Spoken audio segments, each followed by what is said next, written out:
Time to arm yourself. We're talking about weapons.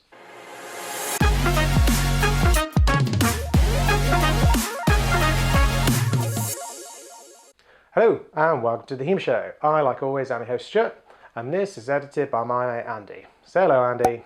Andy's the editor and generally just piss taker general. Right, so today's video is all about weapons, and more specifically, what weapon should be my first weapon.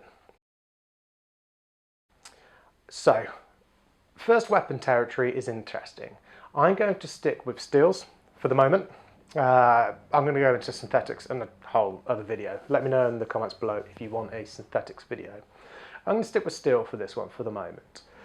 So generally, first weapons are quite interesting. First and foremost, you need to look at your club and look at your coach. Does your club or coach limit the weapon that you do? And when I say limit, I don't mean restrict you, but are you part of a longsword club? Are you a side sword club? Are you an arming sword club or a rapier club or anything like that? That will inform your first decision. If you are desperate to do rapier and you are in a longsword club, you kind of got trouble. You need to maybe see if you can find a rapier club. Or if your club does all of the weapons, then you're laughing. So that's your first question you need to kind of answer yourself, is what club are you in? What's the limitations of your coach? Not every coach is able to coach all weapons. Not every coach is interested in coaching all weapons. Some coaches, a very good friend of mine, Alan, he won't mind me naming him. Hi Alan, you're not going to watch this. He won't watch this, it's fine. So Alan, a very good mate of mine, he hates longsword. He's done it for years and years. He's done 20 odd years of longsword and he's just done. And he doesn't like teaching it anymore. And that's fine, that's his decision. There are other coaches that can teach longsword, that's not a problem at all. But if you are in a situation where the coach either isn't prepared, doesn't want to, or isn't qualified or experienced enough to teach you that weapon, you need to fix that situation first and foremost. Second question you need to ask yourself is, what do you want to do? What tickles your pickle? What gets you going? Is it two-hand, one-hand? Do you like the point? Do you like to cut? Do you like to bind? These are all questions that are going to kind of lead you to a certain weapon. There's going to be like a little flow chart of weapons that you like. Really start to ask yourself these questions. If you like two-handed weapons, and that's a fairly straightforward choice, you kind of got longsword. Maybe Montante if you're feeling fruity or anything like that, maybe some staff weapons. But if you like single-hand sword, do you like the edge? Do you like the tip? Just the tip. If you like the tip, Just the tip. probably side sword or rapier maybe. If you like the edge, a little bit of arming sword or maybe some Dusak or Messer or something like that. I mean, these aren't all exclusively tipped or edged weapons. They can be used both ways, but they will give you a primary angle to focus on. So that's a really good question to ask yourself. And then once you kind of know what weapon you want, the thing to keep in mind when it comes, so you've made all these decisions, you found out what club you want or what club you're in, if it's all good, you figured out what weapon you want to do, that's all good, you've made these decisions. Now comes the actual purchasing of your first steel. First thing to remember about every single sword you will buy. All swords break, okay? And everyone messes up their first sword. Everyone. I've never seen someone's first sword that isn't buggered up after a couple of years. This isn't a bad thing. I mean, it's bad from a certain point of view of you're messing up a sword, but it's your first sword. Like your first car, you're going to reverse it into bollards and ding curbs and mess up the wheels and all that kind of stuff as you learn. Your first sword is exactly the same. Everyone buggers up their first sword. Not intentionally, not through misuse, just through learning and experience. And in the early days is when you're playing around with different styles. You'll find that you may switch styles whilst having that sword and it will slightly change. The set on the sword may change. The bends might be in different places as it changes. So don't be precious about your first sword because you will kill it. You will be incredibly harsh on your first sword. Likewise, don't go spending a huge amount on your first sword. Your first sword probably will be the one you love the most. And it will be a sad day when you break it, but you probably will, or if you don't break it, you're going to seriously hurt it. But that's okay, it's your first sword, you're going to mess it up. So don't go spending loads. Steels aren't cheap, but there are cheaper options out there, and this is kind of the pitfall. Now this isn't a comprehensive buyer's guide by any stretch of the imagination. If you would like a buyer's guide to steel, let me know in the comments and I can do that for you. But a brief overview. You don't want your first sword to be too expensive, your first steel. You are going to mess it up, and they do get pricey. And the price gets pretty high pretty quick. So you need to keep that in mind.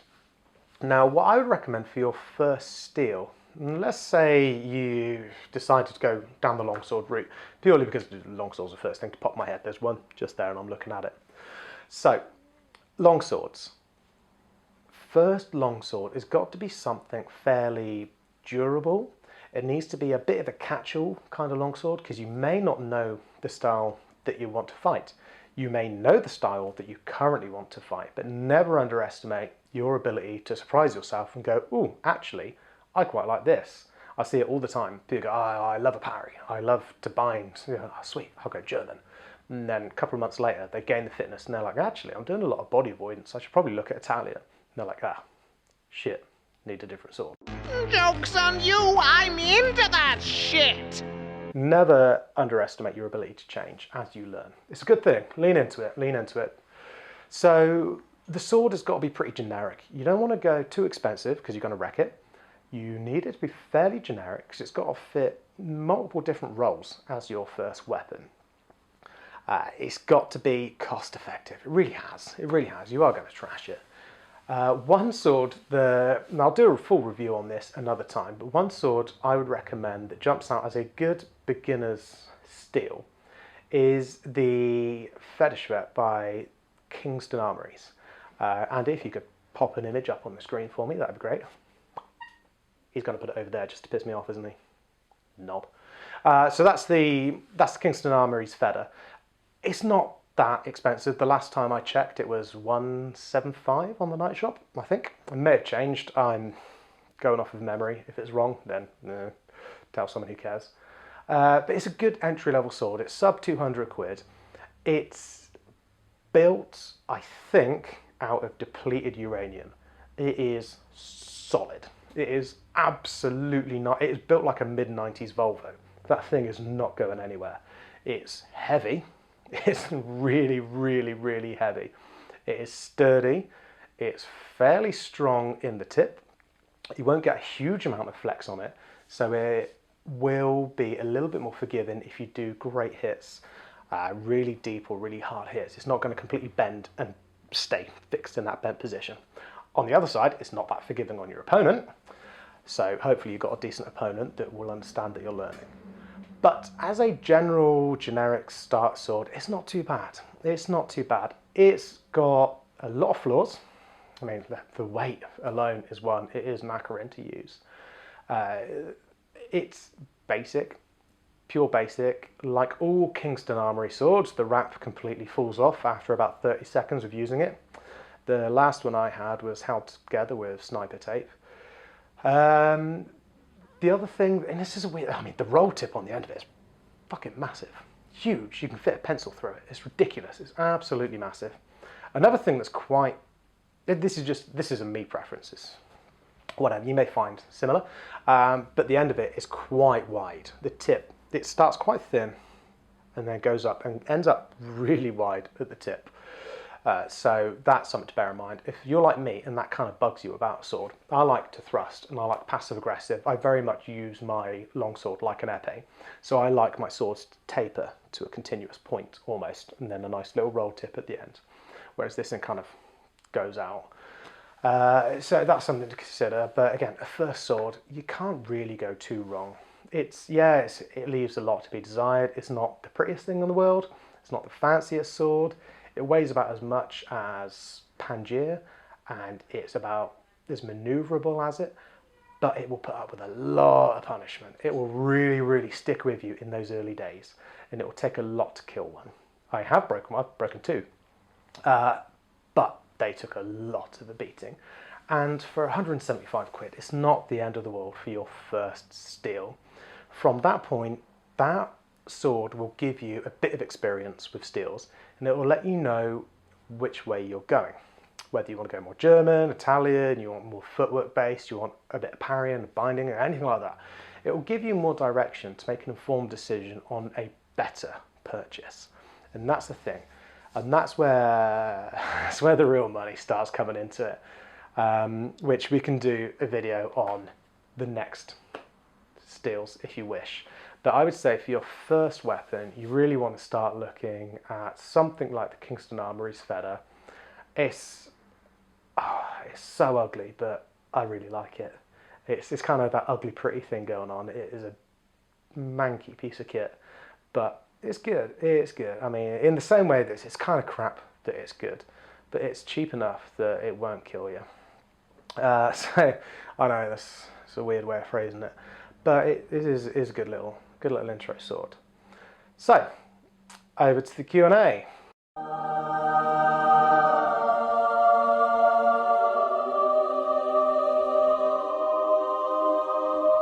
Today's question is from a chap called Jonas, and it is, what sort of format should my steel longsword be?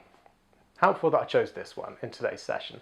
So, if those of you that don't know what he might mean by formats, is there are usually two measurements with a longsword. Usually a larger number in centimetres accompanied by a smaller number in centimetres. Something around about 1 metre and something around about 30 centimetres. What this means is where the quillon is placed. Basically, the larger number is usually the blade, should be the blade, and then the shorter number is the grip and how long that grip is. Just got to hop off camera and grab this. Okay, so this is the dreaded, hated club Feder. It was rubbish, as you can see. It's only half of it, but one of the measurements is this, how long the grip is. The other measurement is how long the blade is. This one originally was a lot longer. And what that means is, the reason why this is important to understand what the split is it will make a huge difference to the way that you fight.